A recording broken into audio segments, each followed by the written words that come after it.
দেশ জুড়ে ধীরে ধীরে নামছে শীত।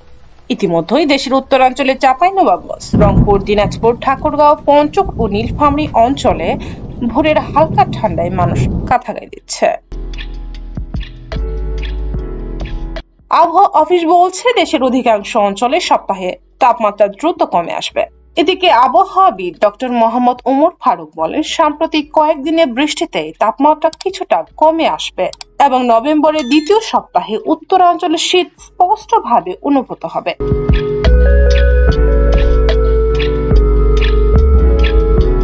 এদিকে ডিসেম্বরের প্রথমার্ধে রাজধানী ঢাকা সহ দক্ষিণাঞ্চলে দেশের প্রকোপ বাড়বে বলে জানিয়েছেন সংস্থাটি।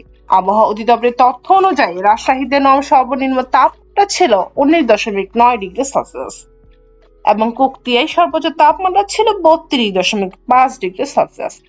তবে দীর্ঘমেয়াদী পূর্বাভাস অনুযায়ী এবার শীত মৌসুমে 10টি শৈত্যপ্রবাহ বয়ে যেতে পারে বলে জানিয়েছেন সংস্থাটি, যা নিম্নচাপ ও ঘূর্ণিঝড়ের রূপ নেওয়ার আশঙ্কা রয়েছে। তবে এর প্রভাবে নভেম্বরের শীত আভাস আরো বেড়ে যেতে পারে বলে জানিয়েছেন আবহাওয়া অধিদপ্তর।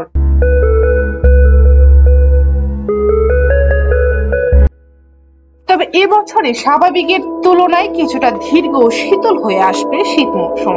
বিভিন্ন অঞ্চলে মাঝারি থেকে তীব্র শৈত্যপ্রবাহের আশঙ্কা রয়েছে, অর্থাৎ শীতের আগমনী ঘন্টা এখনই বাজতে শুরু করেছে। ডিসেম্বর থেকে জানুয়ারি পর্যন্ত দেশের বিভিন্ন অঞ্চলে মাঝারি থেকে তীব্র শৈত্যপ্রবাহের আশঙ্কা রয়েছে, অর্থাৎ শীতের আগমনী ঘন্টা এখনই বাজতে শুরু করেছে এবং প্রকৃতি দিচ্ছে ঠান্ডার হাতছানি।